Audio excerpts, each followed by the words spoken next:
Good afternoon. This is Dr. David A. Paget. Today is Monday, May 3rd. This is the third segment for Urban Geography 4850 for today. So I'm going to start recording again.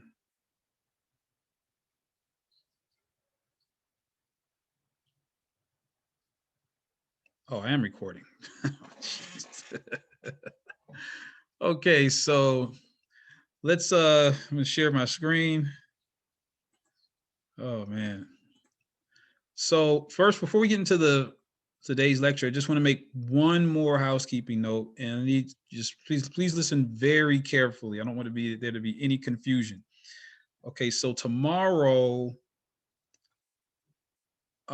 there's a webinar I would really like for us to watch, but it starts at noon. If you can't make it at noon, don't worry about it. But if you can join it at 12:30, that's fine. But this webinar is a really good webinar. And so um, here it is, collaborating with communities about COVID, climate, and community concerns. So this is just a good webinar because it really closely relates to the content of our course. Working with communities, a big issue that's happening in urban areas now is dealing with COVID, as you all obviously know. How do we recover? How do we move forward? And so everybody is dealing with that right now.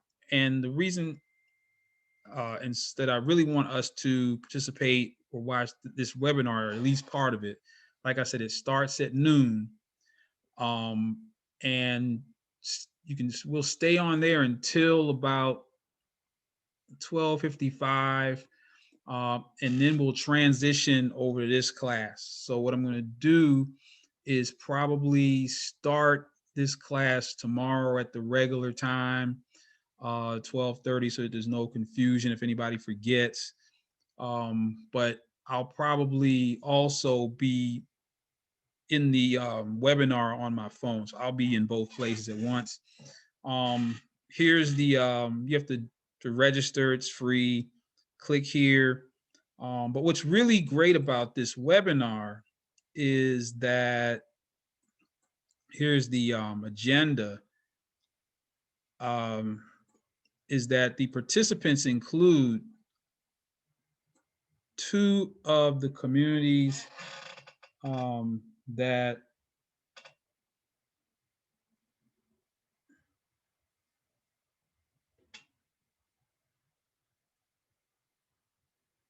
I'm sorry, just so I'm going to download this agenda so we can see it more easily. Uh, so among some of the things that I do is, and in directing the Geographic Information Sciences Lab for Tennessee State, is we provide technical assistance for what we call environmental justice communities all over the country. Technical assistance specifically in geospatial technology, which is essentially what we're going to be doing for the Africatown community in this class. It's just another extension of our service from Tennessee State University. So as you can see, this will give you a really good real world perspective on what's happening in terms of community-based urban development, like right now in the midst of this pandemic and everything else that's normally going on in cities. Uh, and so two of the communities, or two of the community-based organizations, one of them is Achieving Community Tasks Successfully Acts. They're based in Houston. Uh, I've been working with them for years, providing them geospace. I don't want to just say I say we, providing them with technical assistance in with geospatial technology for air quality assessment and air quality monitoring in their community, and also for flood mitigation. So working with the ACTS organization, so you can kind of see what how community-based organizations work on the ground. And then also the this organization, ECHO, it's ECHO stands for Education, Economics, Environmental, Climate, and Health Organization. They're based in Gulfport, Mississippi. I just served as an expert witness in a court case on the behalf of ECHO. The case was held in Jackson, Mississippi, and what is happening is the state of Mississippi and the Gulfport Port Authority oh,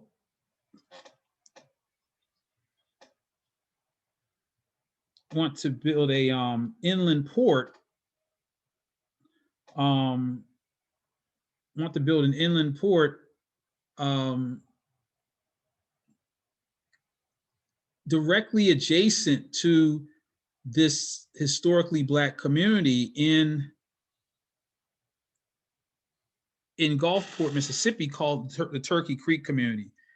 And so, yeah, I'm working with that organization. So this will be a really good opportunity for us. And these are Eastern time. The agenda is in Eastern time, in case we're on Central, so that's actually noon for us. Hopefully, we can hang in long enough to see at least a little bit of what is happening on the ground with some of these communities. I think it'll be a really good experience. Like I said, if you can't make it at noon, that's fine. It'll just give you a lot more insight as to what kind of work the Chess organization does and other nonprofits.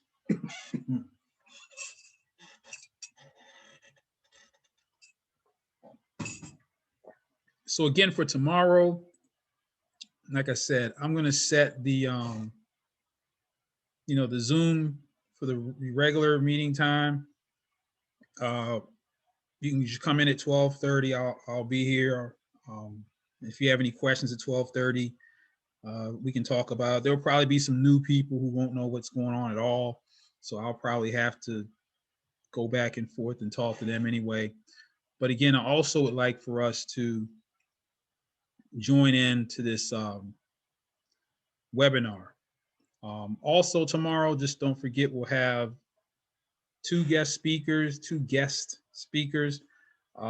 Miss Liz Smith-Inser, who's heading up the Africatown Connections Blueway project for the National Park Service, and Mr. Joe Womack, who is a community organizer with the Chess organization in Mobile, Alabama, who is working on the behalf of the restoration and development of Africatown.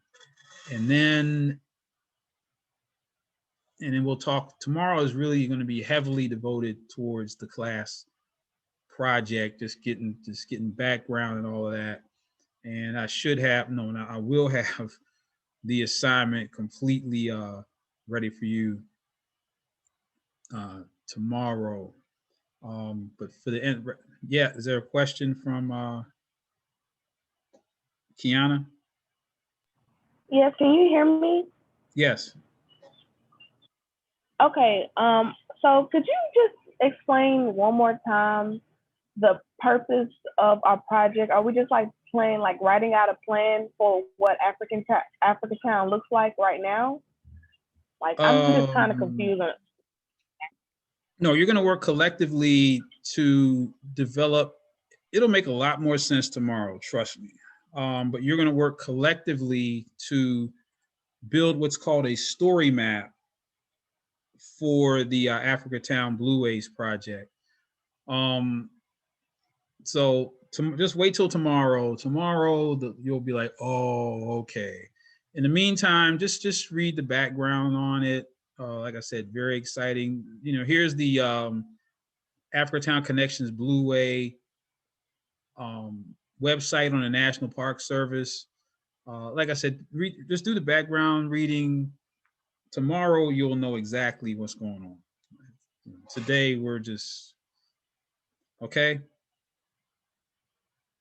Okay, thank you. Yeah, tomorrow to make a lot more sense. But essentially we're making a map, but not just drawing one. We're building a map using software, mapping software. But it'll make a lot more sense tomorrow. let's see, where was I? Okay. All right. So today, now we're going to get into some of the, not some of the lecture for today, finally. Hopefully we can get it all done today. And so this gets us into our, module 1, which focuses upon our first lecture and gets us into the reading materials here. And so your first assignment, writing assignment, that is goes in conjunction with today's lecture, is the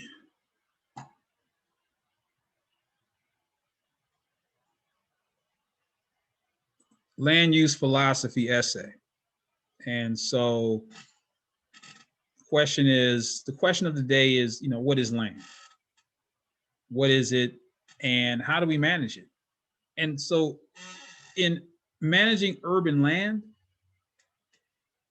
there's always a philosophical basis. There's not a willy-nilly way of managing land in a city. And depending upon the collective mindset of a city, you get different outcomes. Some places are very green. They want to save trees. Other places, they cut every tree down in sight, right?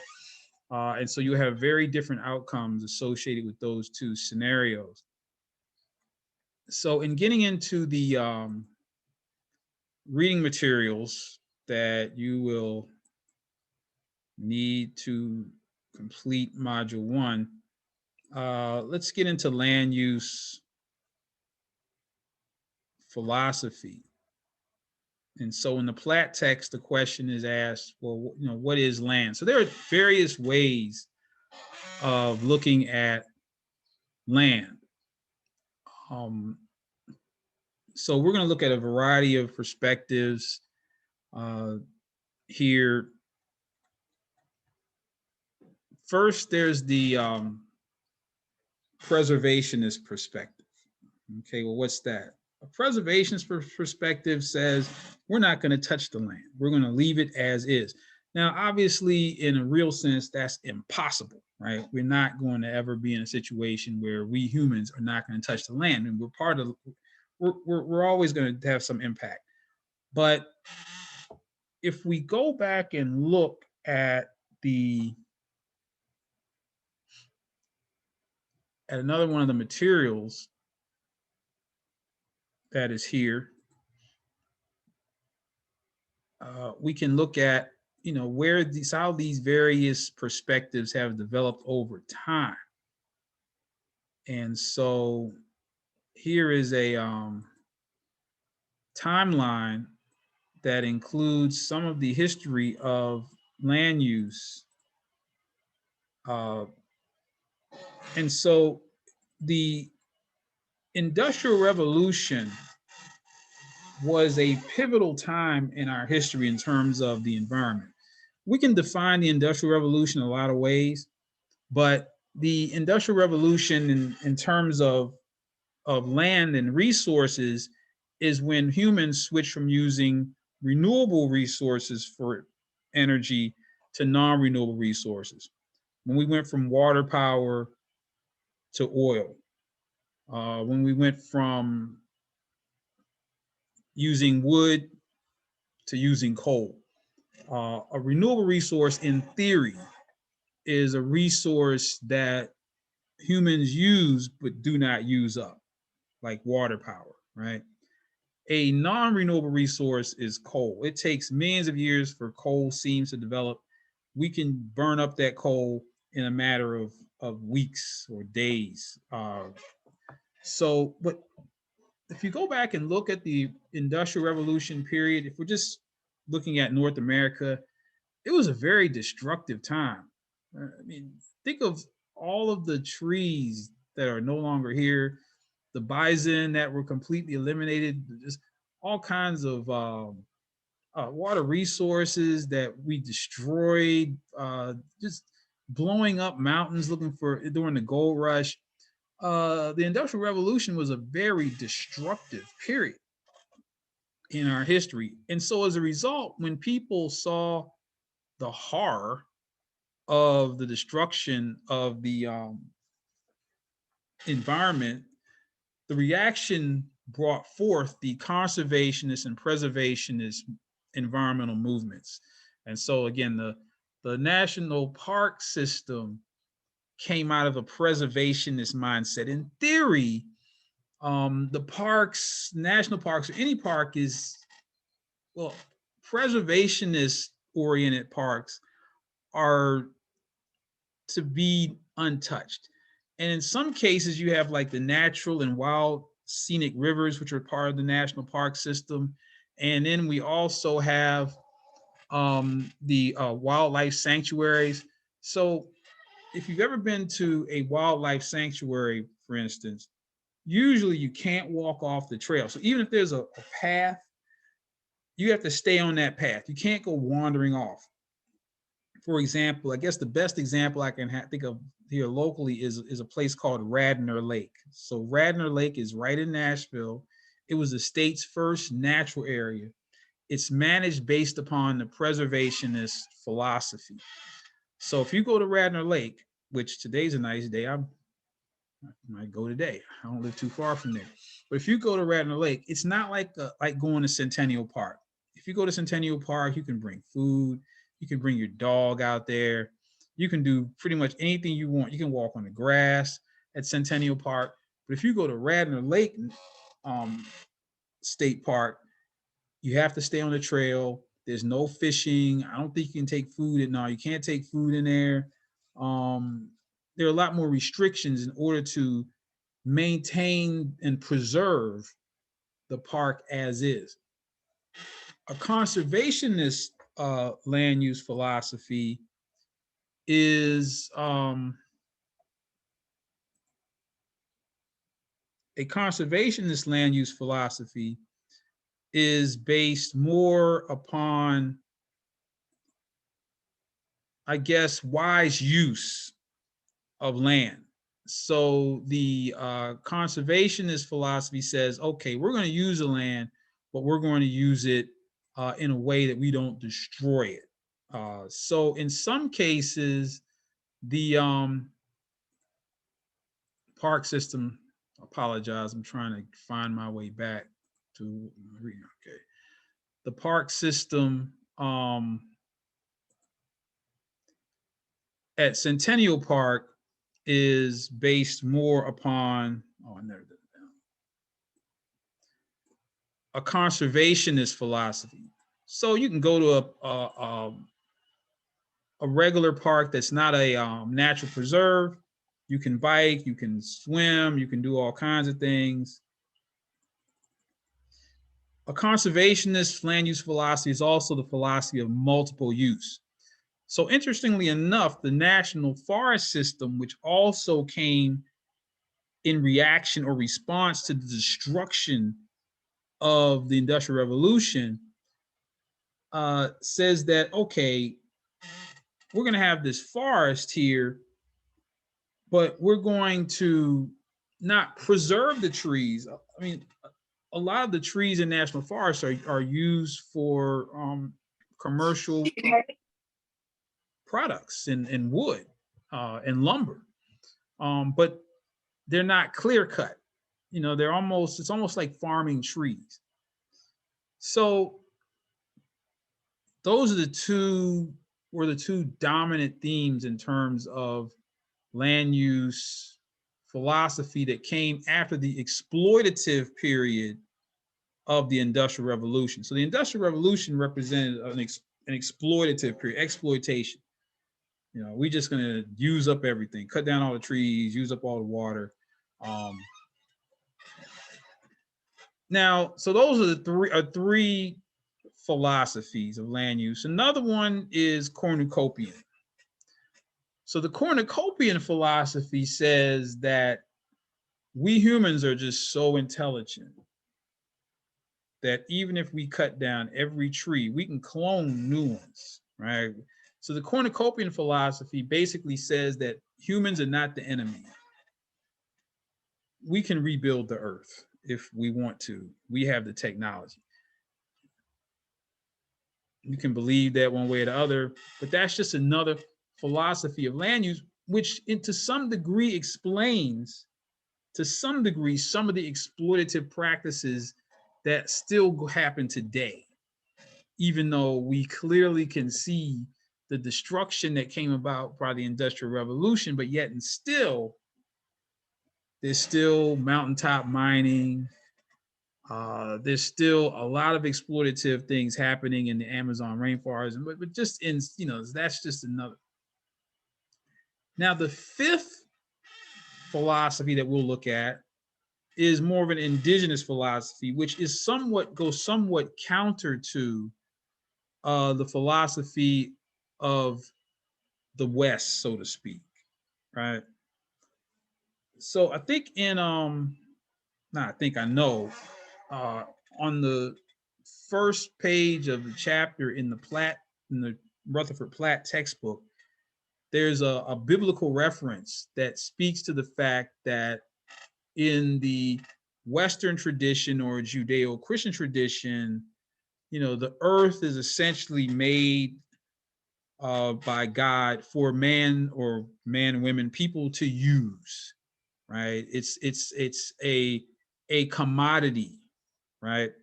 Whereas in indigenous uh, land use philosophy, land is a living entity. So, for example, you hear Native Americans refer to Mother Earth. The earth is your mother. Can you own your mother? Is your mother a commodity? Can you sell your mother? Right? No, no. So if you read a lot of philosophy related to indigenous people, uh, a lot of, I guess, what we would normally call innate things are given human characteristics. Trees asking questions, rocks singing, the earth reaching out to us, Mother Earth, right? So that's a very, very different, almost opposite way of looking at land from those of us who look at land as a commodity, something that you can own, something that you can buy and sell. It really makes you think, well, weren't there treaties between Native Americans and Europeans that occurred here? How can you have a treaty between one group of people who has no concept of land ownership and another group of people who sees land purely as a commodity, right? What kind of treaty how are you going to make a treaty like? I mean, you really have to think about it. But these are all ways of looking at land in, very different ways. And so when we start to talk about managing land, we start to talk about zoning and all these other issues. No, what's underlying all of that? That you can't just make decisions. Nobody makes a decision just based upon, well, I mean, sometimes maybe you'll do something to spur the moment, but if you're going to make a decision that is going to have a lasting result, it has to be based in some foundation. And so that's the same for land use. And these philosophical underpinnings go all the way into whether or not we have public transit. Are we going to build a road here? Or are we going to build a park? Are we going to preserve our trees? Or are we going to cut every tree down so that we can put a Walmart over here next door to the school? And so these are issues that we have to really look at carefully in terms of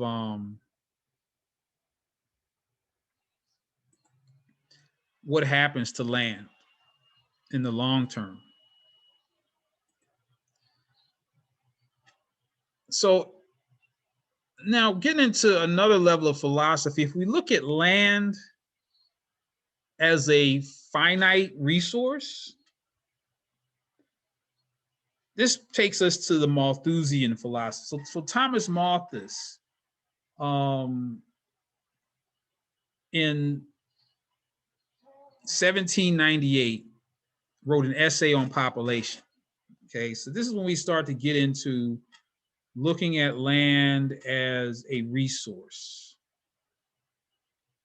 Now, Malthus's theory said that if you can see this graphic. So here's human population, that's the brown curve. Human population grows exponentially. Our resources grow arithmetically. And you see at some point, human population is going to exceed food and resources, right? So the question is, or was, when there's not enough land, when there's not enough resources for humans, well, what's going to happen? Malthus famously said, it's going to be the end of the world. There's going to be war, disease, and famine. We're going to turn against each other and basically kill each other off, right? And so the essay on population is in your readings. So you might think, well, yeah, that makes sense, especially if you look at the world today. If I would, this is a rhetorical question, true or false? Do we have the technology to feed everybody on the planet? The answer is absolutely yes. Absolutely. Are there people hungry in the world? Oh, absolutely. Probably more than 1 billion people right now. 1 in every 7 people on the planet probably has issues. There are people in this country. We don't have to go to some developing country. There are people in this country who are struggling to put food on their table. But we, in theory, could feed everybody. Why don't we? Well, it's a capitalist system. We're in a global capitalist system. A capitalist system is competitive. All right. If you have a competition, you have to have winners. And what else? Losers. You can't just have winners if it's a competition. And unfortunately, the losers in the competition for food and resources die of starvation. If they don't die of starvation, they get hungry, your immune system breaks down, and you'll die of something that overwhelms your immune system, right? So, yeah, we have the technology, but food is made artificially scarce, so it drives the price up. It makes the food industry profitable by artificially inflating the price. What would happen if we provided food to everybody?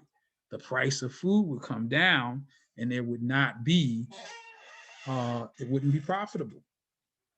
So given that, you would think, well, yeah, Malthus is right. Here we are, we have all this technology. We can do all this stuff, but yet people are still starving. People are still hungry. If we consciously as a human race are doing that, then Malthus is right. If you look around the world, I mean, there are wars fought over water. There have been wars fought over land. How many wars have been fought over land? I mean, really. So there's one side philosophically where we can say, well, yeah, Malthus is right. But, question from Kiana. I'm sorry about that. I never lowered my hand in the first place. But not to sound ignorant, but when people say capitalist society, I mean, I understand that they may be talking about like competition and there's like one, higher position that everyone follows. But I really don't understand capitalism. So I just wanted to hear like your definition of it. Well, okay. Well, wow. Let me see how. So capitalism as opposed to what? Like what else is there? Well, there's socialists. There's socialism. So for instance, if we were in a socialist system, which, and there are many that exist. I think somebody said that they went to Cuba. Cuba has a socialist system. Let's see, in a socialist system, medical care is free. Maybe for your interest, college tuition free, right? In a socialist system, let me qualify it. In a purely socialist system, we're not a purely capitalist system. If we were a purely capitalist system, we wouldn't have taxes, would we? Right? So there's always a wrinkle in there somewhere. But in a purely socialist system, you have free medical care, free education. Think about it. The root of the word capitalism is capital. What's capital? Money. That's the root of the word. The root of the word socialism is social, society. It's about the people, right? In a socialist system, in a purely socialist system, everybody's labor is valued equally. So if you're a school teacher, you make the exact same thing as a professional basketball player who makes the exact same thing as an accountant, who makes the exact same thing as a janitor. Everybody's contribution to society is weighed equally, right? Whereas, is that true in the capitalist system? In the capitalist system, it's all driven by market demand. So obviously, there's a greater demand for people to watch LeBron James play basketball than for any of you all's teachers to teach children in the classroom. Now we know none of us would be here without teachers. Nobody would be where we are without teachers. Pre-K, kindergarten, first grade, sixth grade, eighth grade, 10th grade. You can probably point to one teacher that made a difference in getting you where you are right now. I know I can. But what about LeBron James? Look, last year when the pandemic hit and the NBA shut down, was your life really affected when people stopped playing basketball? I mean, were you traumatized? You might have been upset for a minute. Oh, no basketball. Oh, well. But when the schools got jacked up by COVID, when the teachers were leaving the classroom, when the kids couldn't have contact with their teachers, there was absolute chaos. So even though we know that teachers are way more valuable to society than basketball players, the market pays somebody like LeBron James more money in one season than a teacher will make in his or her entire career. That's capitalism. So, and if you look at a place like Cuba, if I was to ask you, there's a term called infant mortality, right? Let's look at two populations. We're talking about population here. Population is infant mortality and life expectancy, right? Infant mortality is when a baby dies before it's 1 year, reaches a year old, right? So you have the United States, big bad United States, right? Our gross national income per person is about $63,000, right, per person. Cuba's is about $12,000. $63,000, $12,000. Which country has the lower infant mortality rate? The United States of America or Cuba? Guess Cuba. what? It's Cuba. Free health care. Life expectancy. Where do people live longer? Big bad United States, all this money, all this technology. Where do people live longer? In the United States or Cuba? Cuba. Poor, broke down Cuba. But, and then think about it. Here's another thing. And this is the United States. We love capitalism, right? Think about it. What's the number one reason for people going bankrupt in this country? You know, when people go bankrupt, go broke, what's the number one reason? You know what the number one reason is? They get sick. Healthcare costs. That's the number one reason that people go bankrupt in this country. And can you control whether or not you get sick? Now, some things, if you exercise, you work out, but it doesn't matter sometimes. I had a friend of mine who was the best athlete in our entire class. He died last week of cancer, 56 years old, right? You have no control over that. This guy was a tremendous athlete. He's not even, didn't even make it to 60, right? So you have no control over whether or not you got COVID. I got COVID-19. I was being safe, careful, wasn't going out. I still got it, right? Now, luckily for me, it wasn't that bad. But for other people, that was it. That was the last thing they ever got. I mean, you can't, you have no control over whether you get sick. You have no control over whether some drunk driver T-bones your car and breaks you into a million pieces and you laid up in the hospital with medical bills that you can't ever pay off. You have no control over that, right? But that's the number one reason that people go broke in this country, because they can't afford medical care. Other parts of the world, medical care is free. So those are just some of the difference between capitalism and socialism. Another way of looking at resources, right? Either we're going to share our resources collectively, or we're going to compete for them, right? Now, of course, we know that the big socialist communist superpower that, well, the last one that was competing against us, well, other than China, we can talk about that, was the Soviet Union. The Soviet Union fell apart in 1991. And if you look at most communist countries, or all of them, yeah, they tend not to be very wealthy. That's because, think about it, if you're guaranteed education and you're guaranteed some form of housing and you're guaranteed medical care and you're guaranteed that no matter what you do, you're not going to be wealthy to anybody else. Oh, the last one. In a purely socialist system, there is no private ownership of business. There's no entrepreneurship. Everything belongs to the government, right? There is no rags to riches story. You can't get rich. So there's very little incentive for people to become innovative, for people to have new ideas, for people to be competitive if you have all these guarantees. Think about it. Now, maybe nobody in this class, but what if at TSU we said, no matter what you do, if you just kind of show up for class every now and then, you would guarantee to get a C. Come to class every now and then. You don't have to do any work. If you're just there breathing, you're guaranteed to get a C. Now, nobody in this class, but let's be realistic. How many people do you think would still work hard if that was the case? You have a whole lot of people graduate with 2.5 GPAs, wouldn't you? Right? Because there'd be no incentive to achieve, to compete, to reach higher, right? And so because you have less incentive to be competitive and be creative and be innovative, those economic systems don't grow.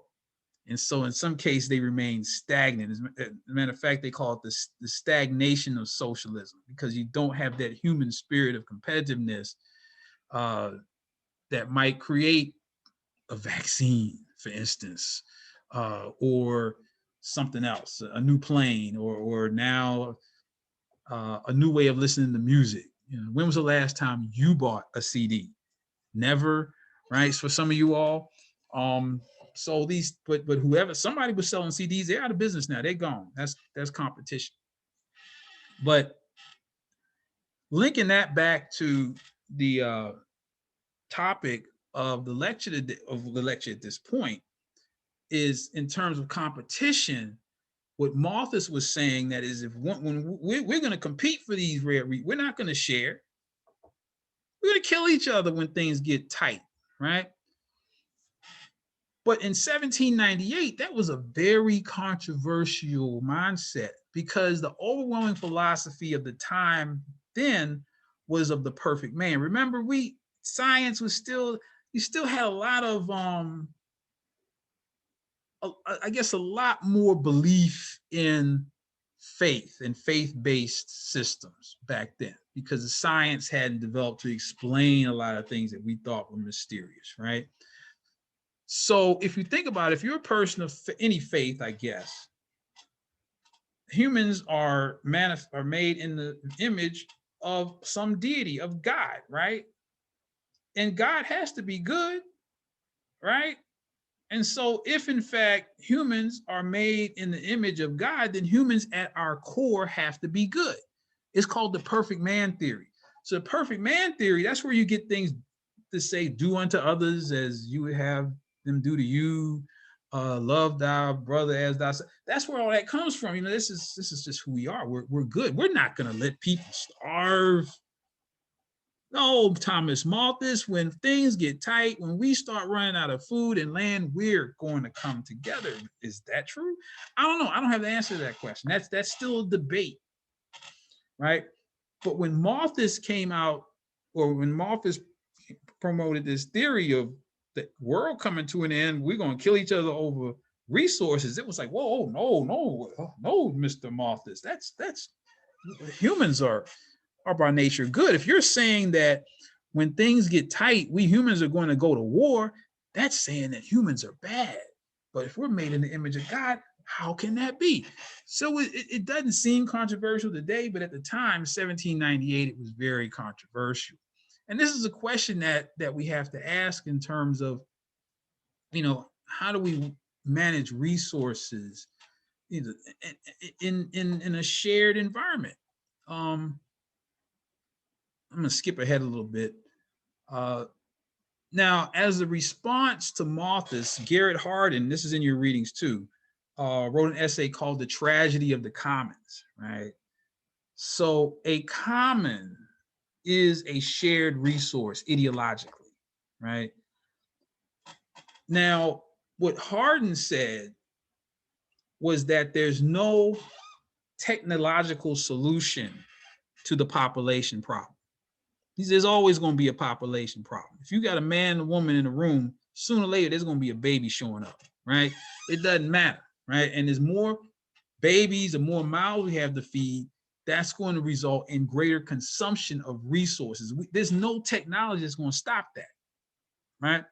But given that, we have to think of something, or we're all going to go away. So he says, well, look, Malthus was right, but and he also says that Adam Smith was also possible. Adam Smith is had one of the grounding theories or philosophies of capitalism, right? It was the invisible hand theory. In other words, if we let people make as much money as they want, let the rich make as much, let people get as rich as they want, they will give back to the poor. They will, as it says, a rising tide lifts all boats. If you let everybody get money, they're going to spread that money around. Is that true? I don't know. I'm not going to give my personal opinion of that, but you figure that out. Are rich people generous? Yes, some are very generous. Some of the most selfish, stingy people you'll ever meet in your life. But there's no absolute, right? But regardless, Garrett Hardin said, we have to figure out how to manage these resources. We have to figure out how to manage this land in spite of our nature as human beings that might not necessarily be in either one of these. So Hardin posed a solution that he called mutual coercion, mutually agreed upon. Mutual coercion, mutually agreed upon as a way of managing resources, right? So here's the problem. If we allow human beings to do anything they want, if you really had an all-you-can-eat buffet, no rules, there wouldn't be any food left. Listen, when I say no rules, like usually at a buffet, can you take a to-go box from the buffet? Oh no, they'll tackle you on the way out the door. I mean, the whole point of having a buffet is you can eat all you can here. You don't get to take anything home from the buffet. At least like last time I went, you could. Maybe things have changed at Golden Corral. I don't know, but if there are no rules to control us as human beings, we will use up. That's what we were doing during the Industrial Revolution, till we kind of held ourselves in check. But we were cutting down every tree, killing every bison, uh, polluting every river and stream in sight. When there were no rules, human beings, we went buck wild, destroyed the environment. So we can't have absolute freedom, but we cannot.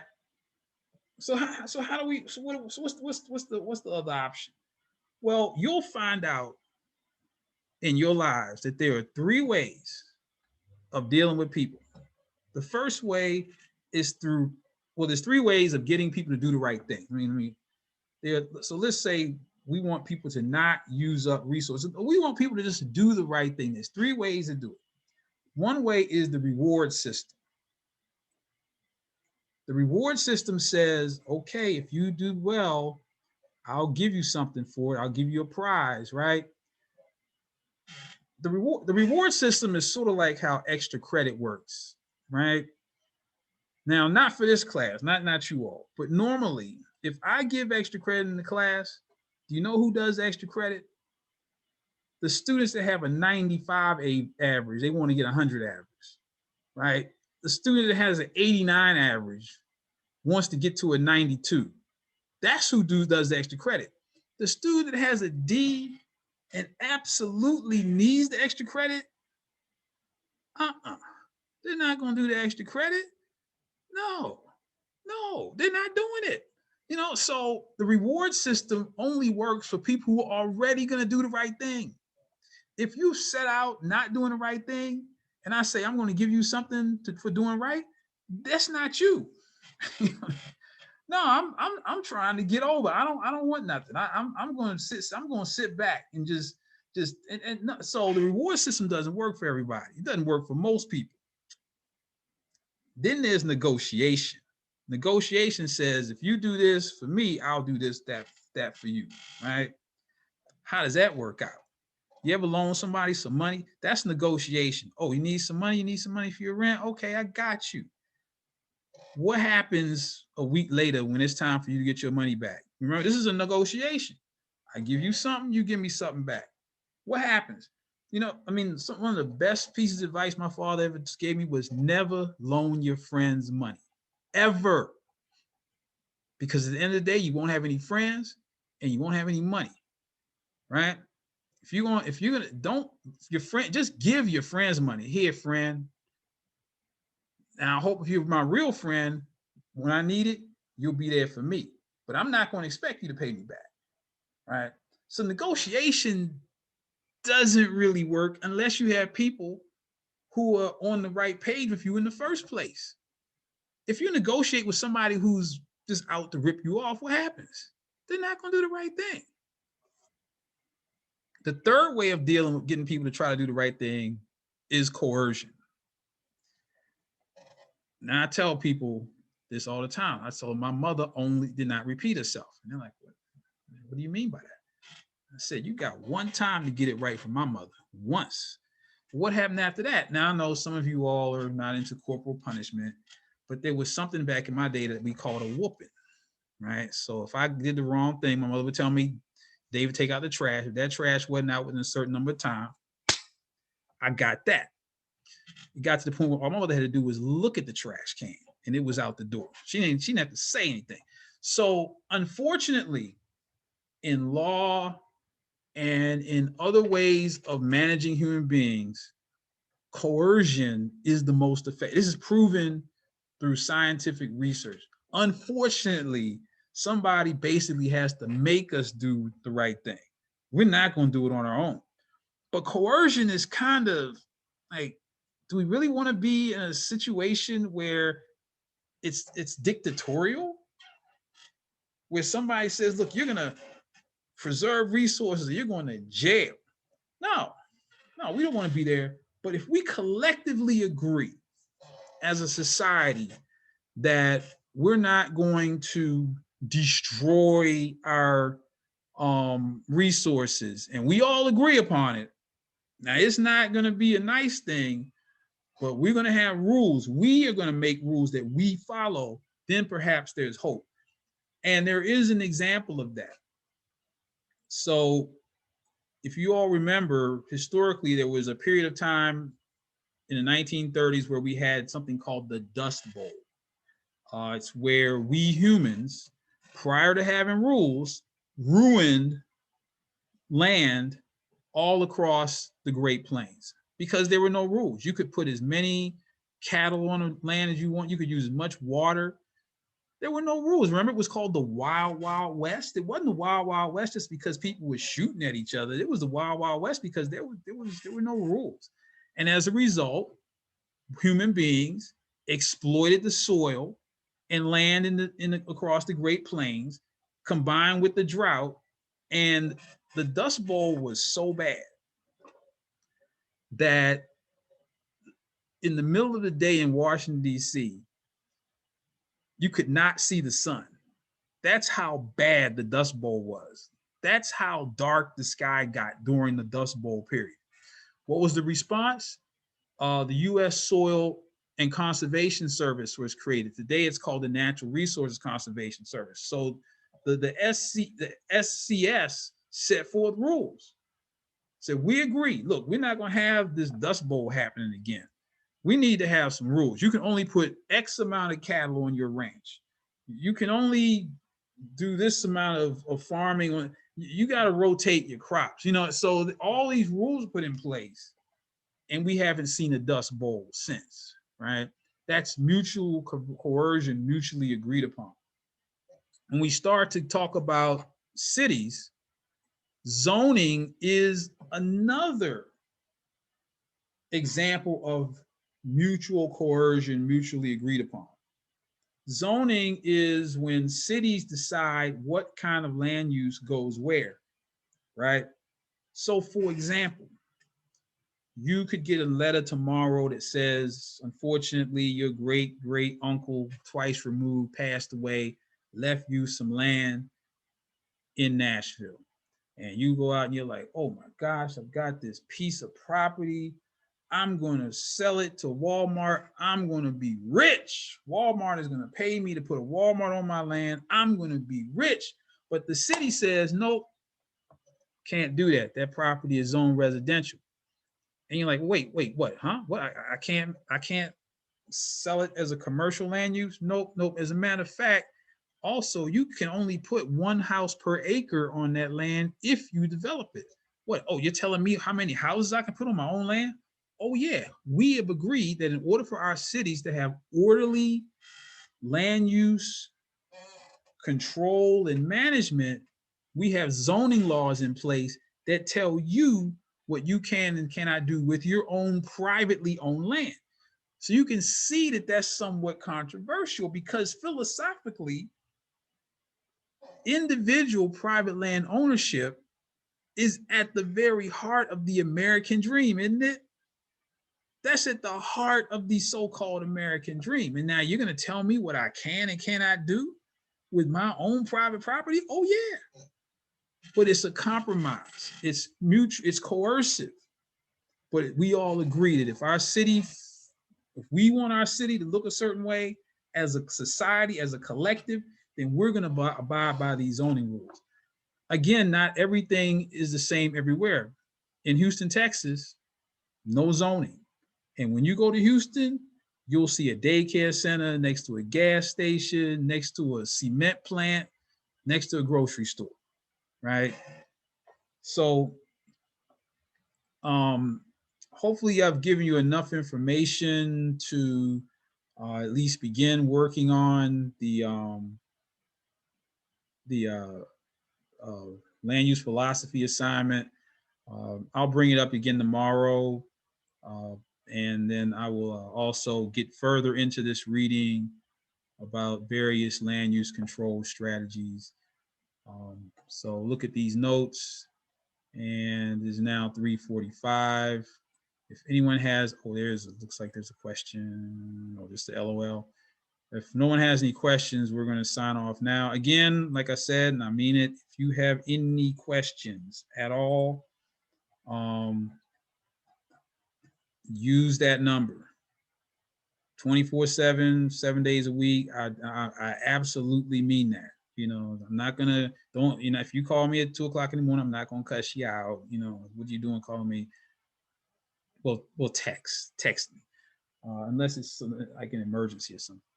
But if there are no other questions, I'm going to stop recording the third segment